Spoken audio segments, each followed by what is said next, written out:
Hey everybody, it's Tripl-L coming in with My Hero Academia chapter 364, a very divisive chapter. But you know me, I excel when everything's going up in flames. It's been a really fun time seeing everything. Now I gotta just quickly tell you, this is my second time recording the video. I recorded a much longer version, probably, earlier. And yeah, corrupted. So here we are. I apologize because there's a good chance I'm going to forget to make a point because in my mind I've already made the point in the other video and I won't really recall.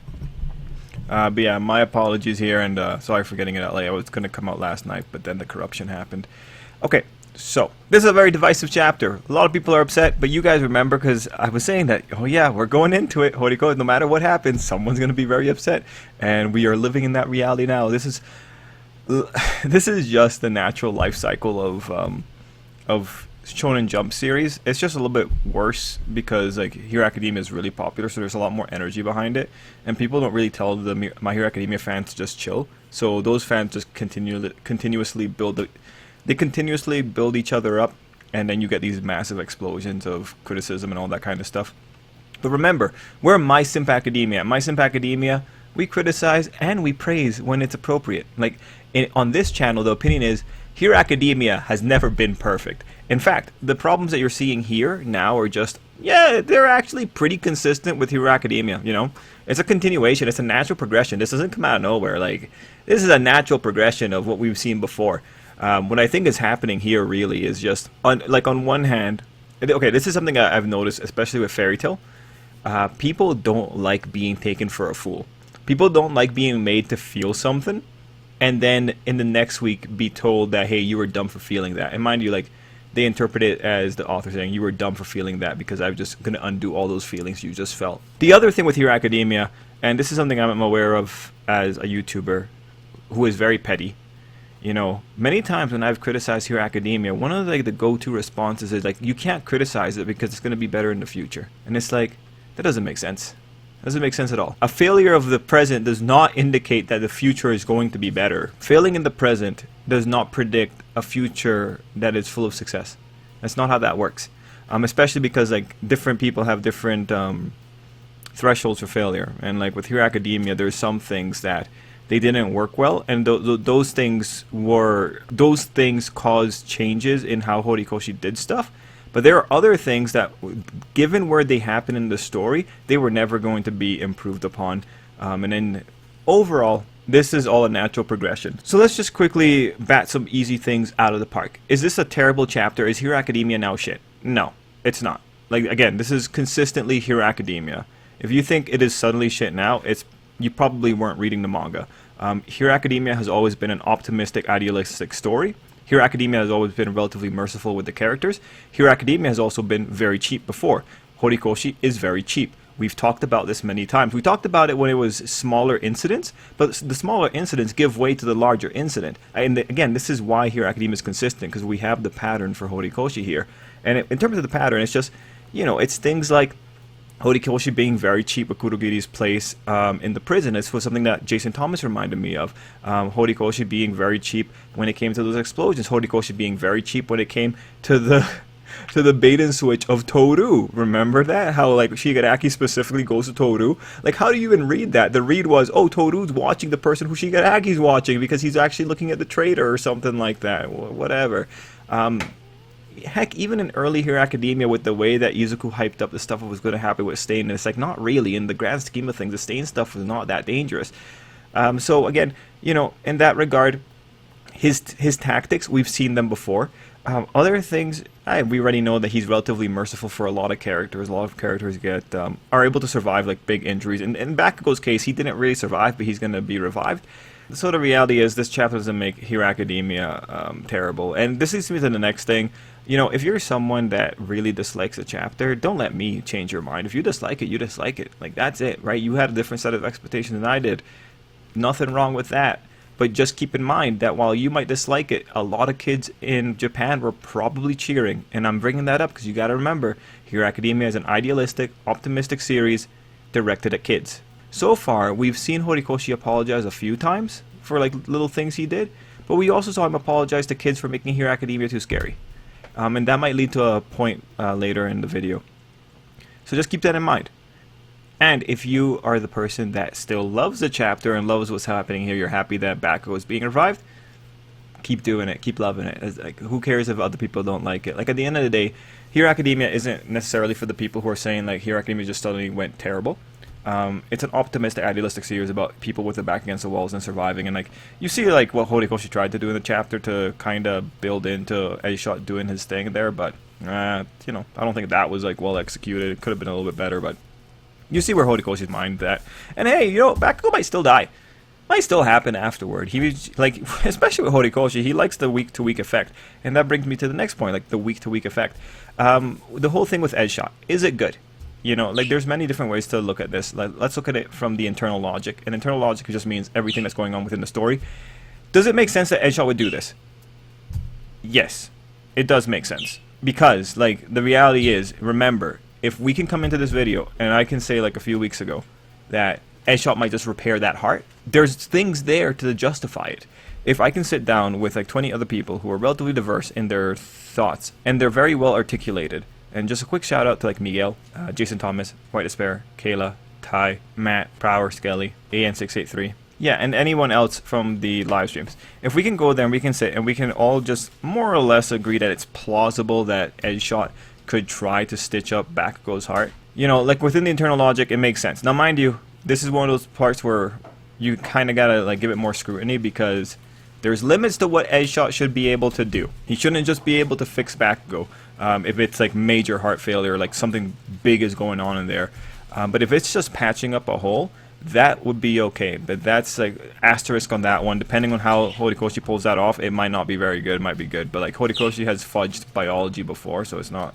Like, he's, like, just recently he said that Bakugo had beads going back into his bloodstream, bro. Like, come on. Like, Bakugo should have just had, like, a massive aneurysm in his head from the moment those things went back into his body. Not the point. So in terms of the internal logic, you know, there's little things there. In terms of, like, the other way of looking at this, like, in terms, was this good from a world perspective? You know, from our world perspective? Well, I'll always stick to this point. I don't think Horikoshi can be very, I don't think he's very fair sometimes. And I think what he did here, where he purposely misled people, I don't think that's cool. I've never thought that was cool. I don't think you need to do that. And we know he misled people because and this is why I brought it up when we saw the thing with Bakugo's mom. Bakugo's mom is a very artificial technique. That thing that he did with Bakugo's mom, he only did it because hundreds, if not thousands, if not millions of writers have used that technique before, specifically where you have something terrible going on and there is a loved one who is making a relatively innocent comment, and that comment is supposed to signal an omen. It just like that technique is there specifically to build up this sense of tragedy. It's one that just, you know, you bring back the normalcy of life just to remind you like, oh, this person is not going to be involved in the normal life anymore. That technique is there to build up tragedy, and it just signals this character is dead. How sad is that? The fact that he did that in a world where Bakugo may be surviving, that is a big sign of he wanted you to feel a certain way. And that's just flat out, he's trying to like lull you into false sense. If we go into this thing and Bakugo stays alive, when you look back at that panel with Bakugo's mom, it doesn't make sense in the wider perspective of Hero Academia. Because like, if you're reading that back to back and you just go through that page, it's like, you know, what does she add? She just says that Bakugo doesn't like rain. It doesn't add much to the story. Now, here's the thing though. With that said, that I'm not a fan of him manipulating reader expectations to specifically force readers into buying into the idea that Bakugo was going down. In terms of the week-to-week perspective, where you are in a magazine, you're serialized, because people, one of the first things you'll see people pointing out is like, why do this if you're just going to revert it? It's like nothing happens. But something does happen.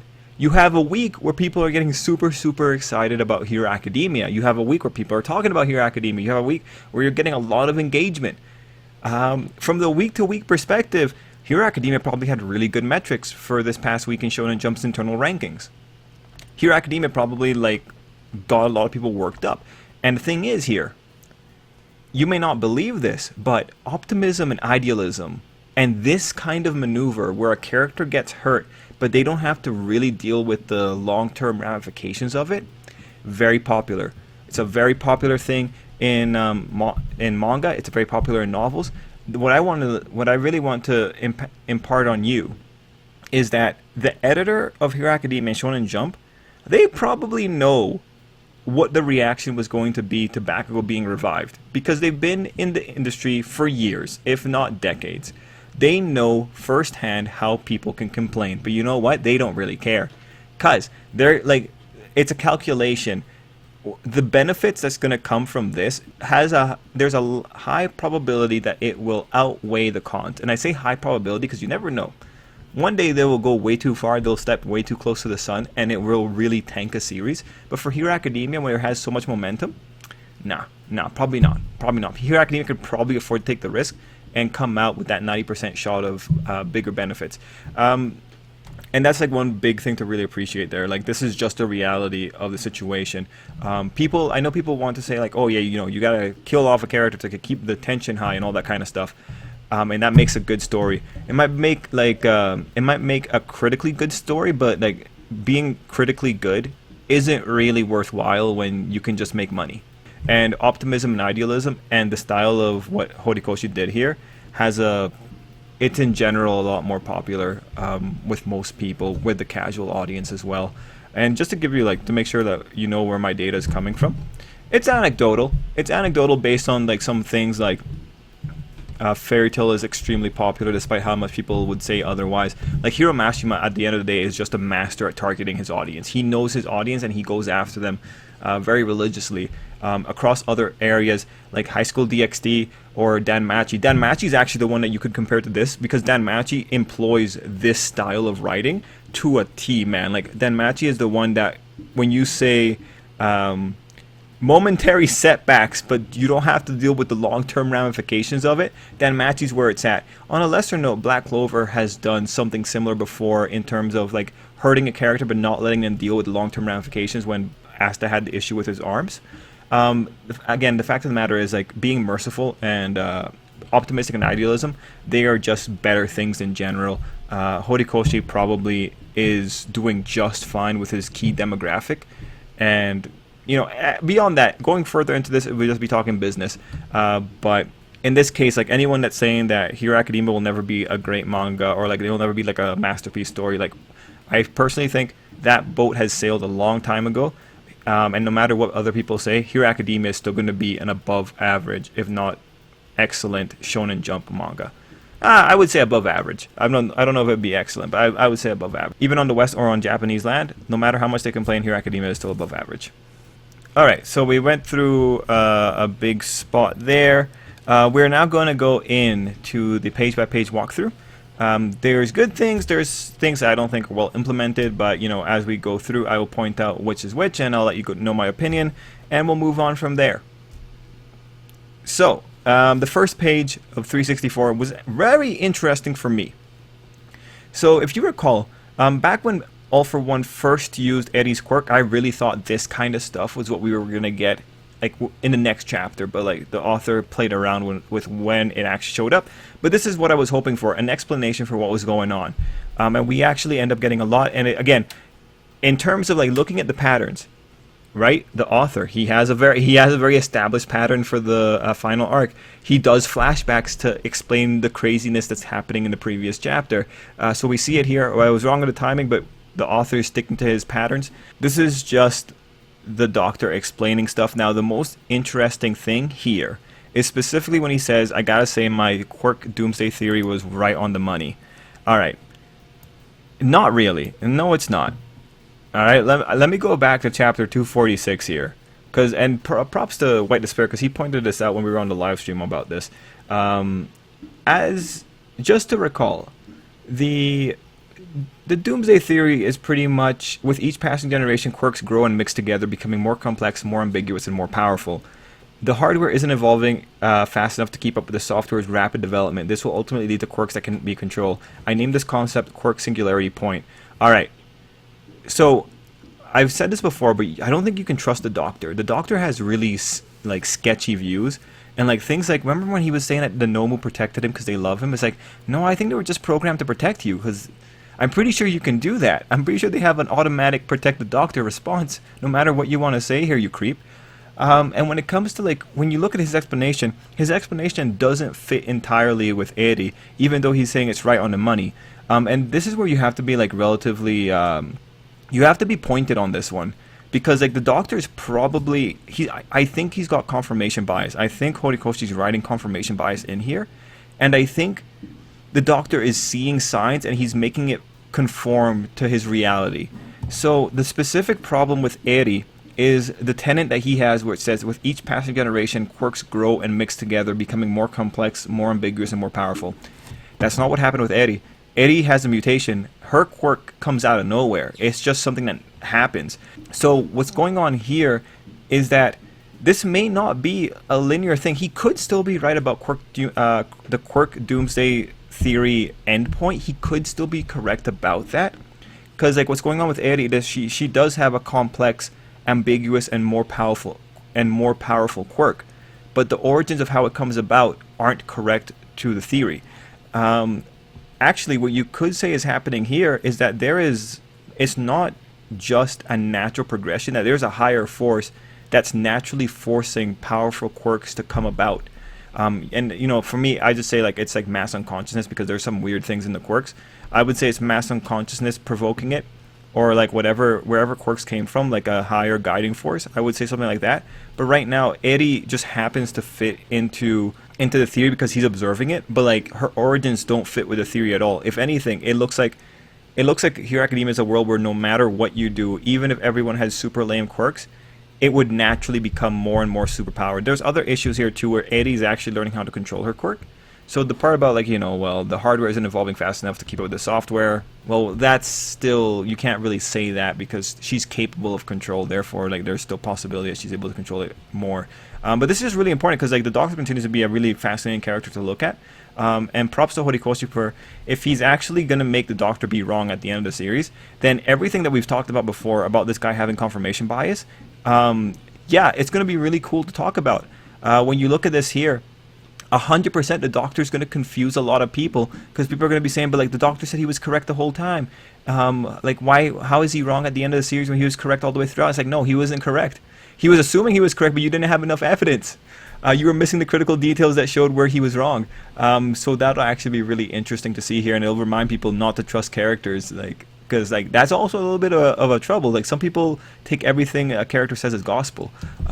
Like, anime fans and manga fans are very like black or white about these kind of things. But yeah, we'll have to see where exactly the author wants to go at the end of the series. If he says that the Doctor was wrong, or like slightly wrong at the end of the series, yeah, that'll be really good. The Doctor will have been a very good example of confirmation bias like appearing, because it's very hard to depict logical fallacies, because a lot of people, if they don't know what a logical fallacy looks like, they themselves will also agree with the logical fallacy. So you have to be like relatively careful there. Okay, moving on. You only get one shot and done. So this is important here, because this is like starting to establish like All for One's rules and boundaries. Assuming things go to plan and you get to walk in, I'm betting it'll help make your dream come true. So page 2, I found it. I think I really like this page. I think it was very somber. And when I first did the other video, I was a little bit surprised, because in the fan translation, I thought the Doctor said that your heart not be filled with hate. But like in this translation, it's like be filled with hate. And that's just like, that's so toxic, but it's like, holy crap, man, Jesus. And I feel like, you know, given that All for One can't feel hate, maybe this is a little bit sadder too. But yeah, no, when I read the official translation for this, I was kind of just like, I didn't know what to make of this. Anyway, the Doctor also has a little thing where he says, your voice, your eyes, your smile bring joy to my heart. I think that was like, that's weirdly adorable, but like the Doctor is a zealot, so like kind of makes sense. It's also appropriate that he's a zealot, like he has religious fervor coming into this, and on the next page, the man looks like a freaking messiah. Alright, so page 3, we have Endeavor being congratulated, which I thought was nice, although you can smell the troll on All for One on that one. But he's pretty much like, yeah, you made me play this. I thought I'd still have more time before I have to give myself like a delayed death, pretty much. All right, we go into page 4. Page 4 is just an establishment page to remind us of who's who, or who's here. So we see Endeavor, Tokoyami, Hawks, Jiro, and all that kind of stuff. Tokoyami's realizing it's Eri's power being involved here, so like he, knowing that he recognized it, you know, you might get something out of that, because he might be able to tell everyone what's going on there. Because there's a problem that pops up later. Anyway, page 5 is All for One wearing clothing again, which I thought was all right.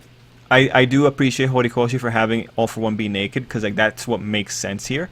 And we also see All for One just taking someone's quirk like straight up, and this is kind of the All for One I wanted to see here. I think All for One should have just gone through that battlefield and just taken everyone's quirks, because you would have just pretty much made everyone a bunch of weak people. So this is awesome. I really hope that he's taking quirks now, because he doesn't have to be careful too much with his body, because that would just be amazing. He's gonna depower so many heroes and die with their quirks. Now let's see, we go into page 6, and page 6 is important because this is where All for One says that he's ultimately doomed to vanish now. And again, I feel so vindicated, because this is one of the things that we talked about when All for One first used Rewind, that he might just have a time limit on him. Very happy to see it here, very happy to the author acknowledging that reality. But gotta remember, these guys, I don't trust them. All for One's not a doctor. I don't know what the doctor, like, the doctor might be wrong too about the whole thing with Eri, like, because we don't know how Rewind works. There might be a substance in All for One's body right now that is activated, but what happens if that substance runs out? Then the Rewind effect would stop too, right? So, I don't know, right? So in this case, I don't know what's going on. If you're saying that Overhaul's, because like one of the things that Overhaul did was that he made Eri's effects permanent. If you're saying that, yeah, that permanent nature is still there and it's affecting All for One, then okay, I can see him like ultimately vanishing. But you gotta be ready. He might be saying this, but he might be setting us up for like, oh, I'm actually gonna be around for a little bit longer. On the second set of panels, we have him saying that he's gonna, like, his dream will live on because he's passed the baton to Shigaraki. Now this, I think, is just him trolling, because like this is not passing the baton. This is like pretty much putting a parasite in his body and having the parasite take over his mind. Alright, that's not passing the baton. But again, All for One speaks in niceties. Remember that. You can't take anything he says in face value. Then he says, the only task left to me is to rescue him from your trap. So if you don't mind. And also, like, he describes it as a brazen trap. Remember, All for One throws in adjectives to make his speaking seem more sophisticated.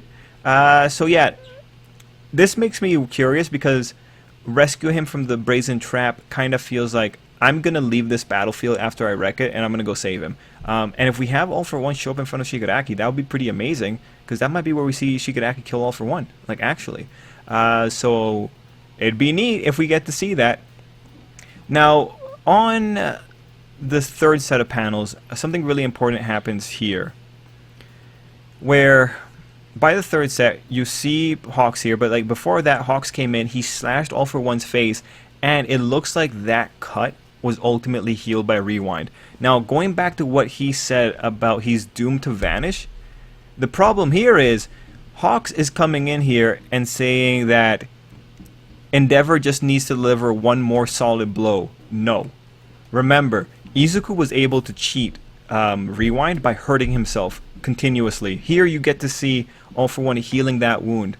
If Endeavor comes in there and he delivers one big blow and like incinerates All for One again, what's to stop Rewind from rewinding that damage? Like, the more you hurt All for One, the same way with Izuku, the longer he's going to be around and pretty much resisting the effects of Rewind. I think the best move here is to trap, not to kill. If you try and go in for the kill, we don't know. Like, the effects here, unless Horikoshi wants to say if you incinerate him into ashes, he won't come back. But I don't know, like, Rewind's really powerful here.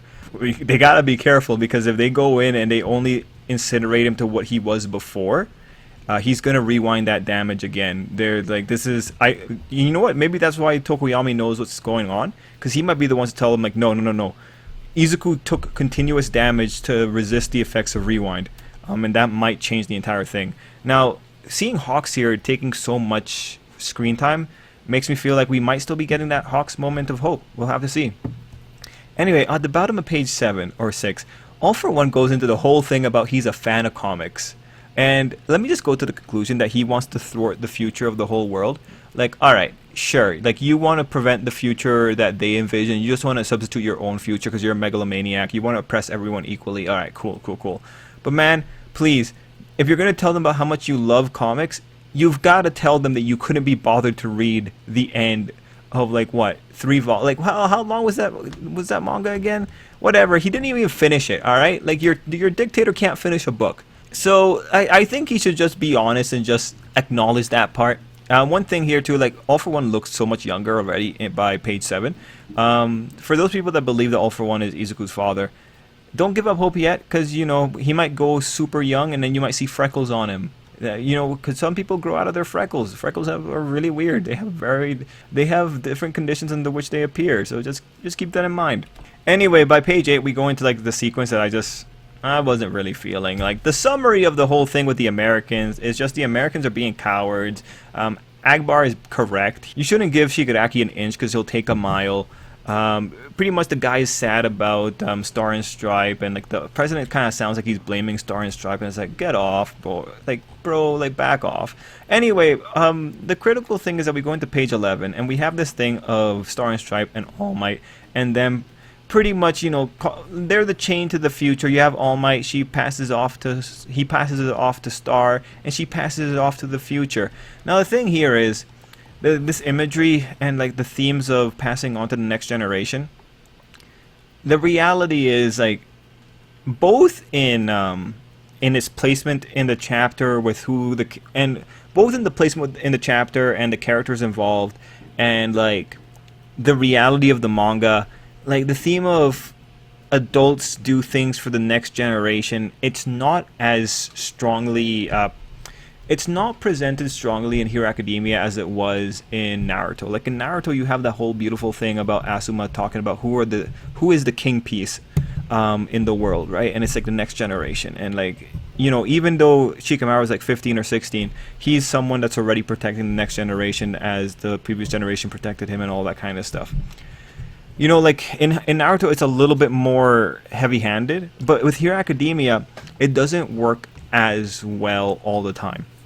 And it's just because like Horikoshi doesn't give it that much focus. If we're looking at this right now, the character that is actually the most connected to the idea of adults support children and adults support children and they pass it forward, it's Hawks.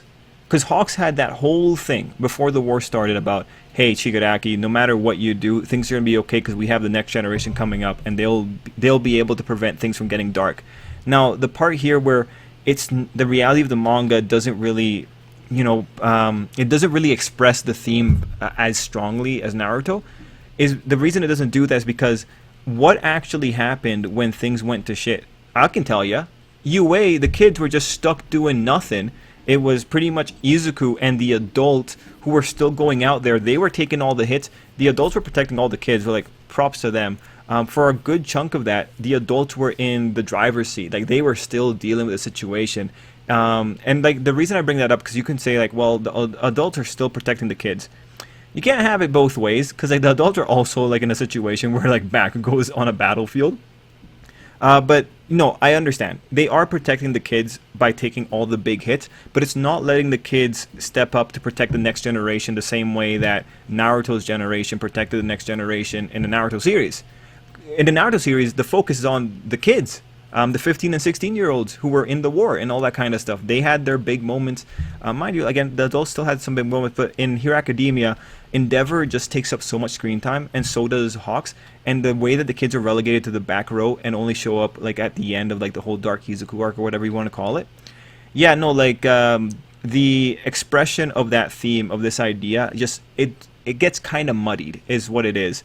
Like you can see that the framework is there for it, but just not there. Like Naruto has the better implementation of the theme. And now the other issue here is that Star and Stripe is a non-character. Like, we don't know anything about her. If she was someone that inspired the characters that we knew from the very beginning, then maybe it would be okay to have her here. But on the other hand, it makes sense to have All Might and Star and Stripe be the ones in this guy's metaphor, because he only knows these people. He cares about Star and Stripe, so he would see her as someone that did stuff for the next generation, right? Even though she never overtly said it, and so like didn't express the theme properly.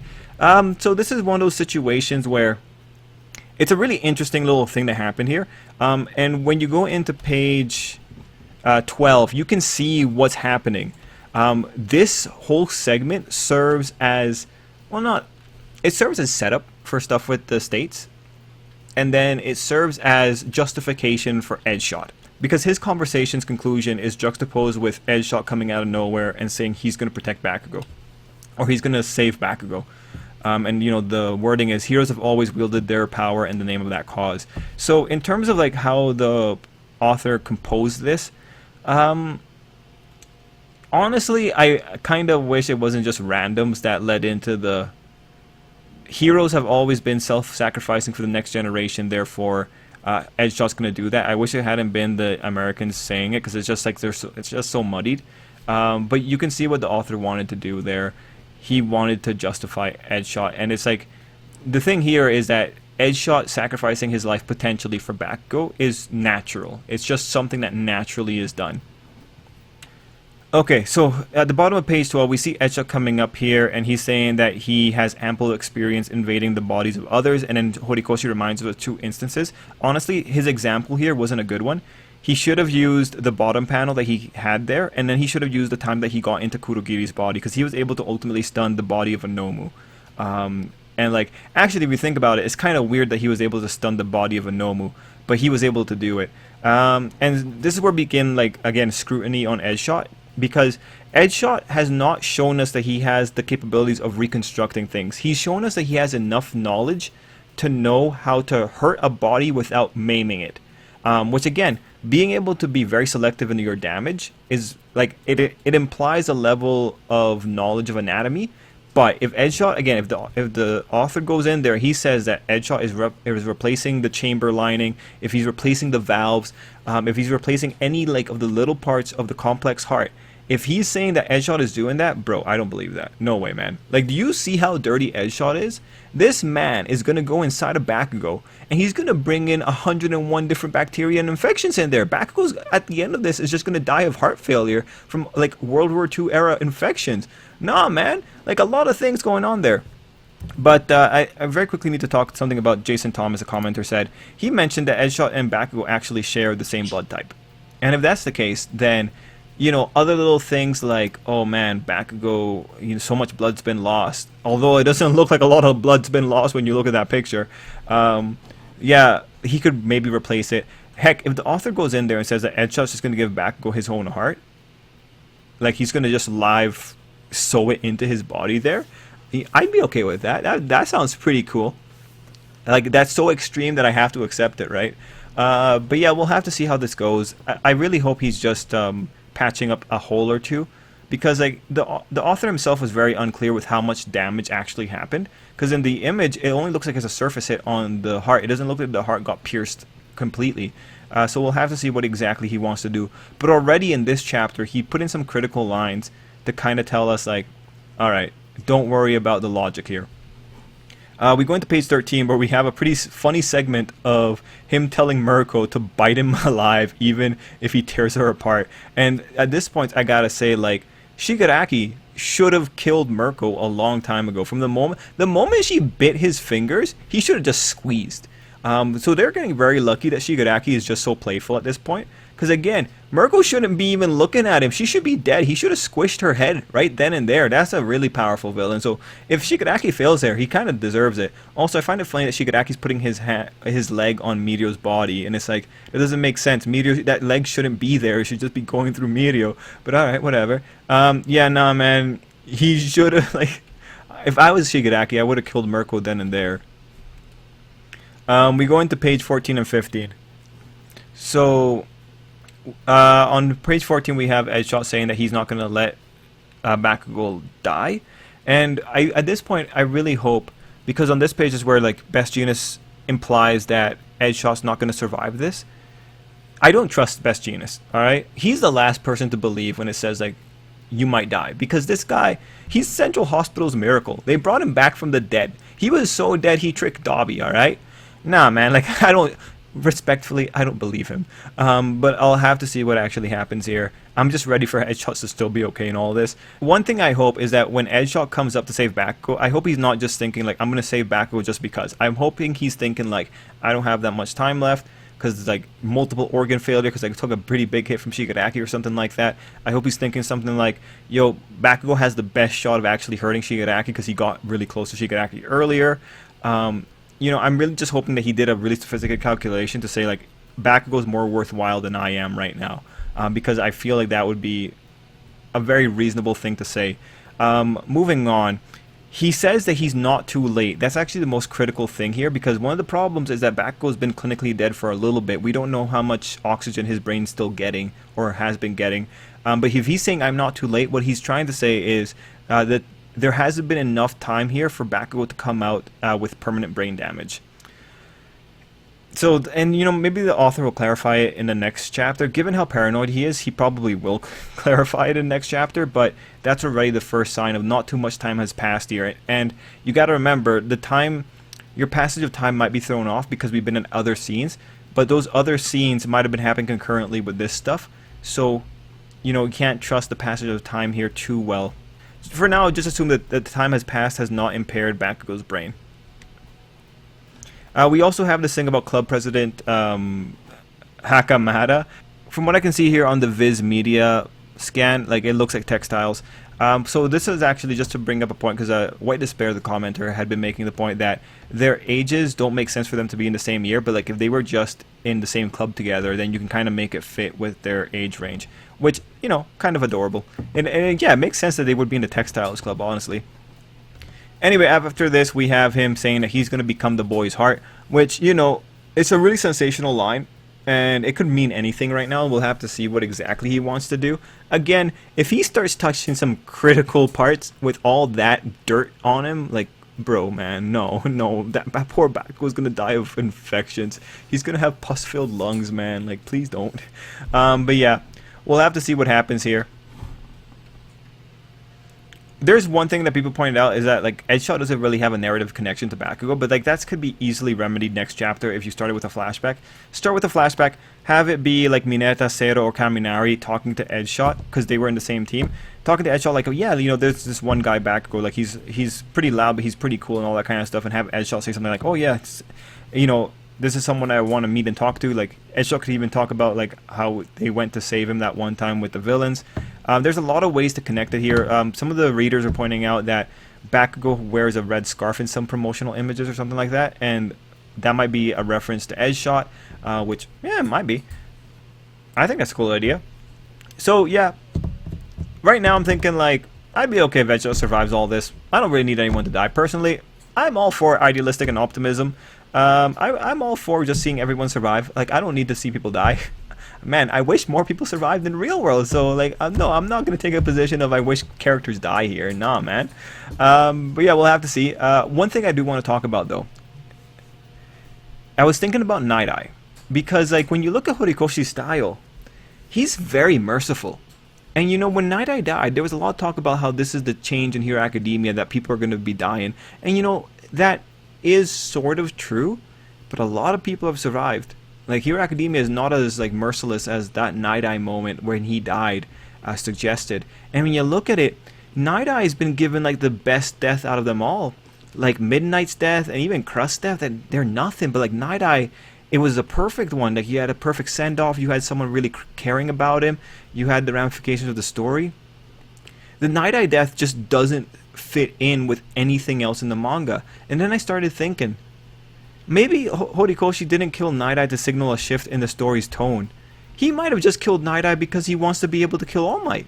Because I think, if you think about it, if Night Eye stayed alive with the knowledge that the future can be changed, there's no way that All Might dies. There's just no way. But with this whole situation here, if we see All Might dying, that might be why Night Eye ultimately died. I mean, again, Horikoshi's the kind of person that Nagant blows up from the inside out and she still survives. Yeah. Yeah, it's just a thought I had. Just Night Eye's death might just have happened to allow the possibility for All Might to die unimpeded.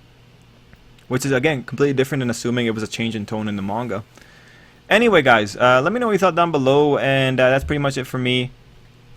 I got nothing more to say. I might have forgotten a few things because like the other video was an hour long, but this one's going to be like 40-something minutes. But yeah, guys, let me know what you thought down below, and until next time, I hope you have an absolutely great day.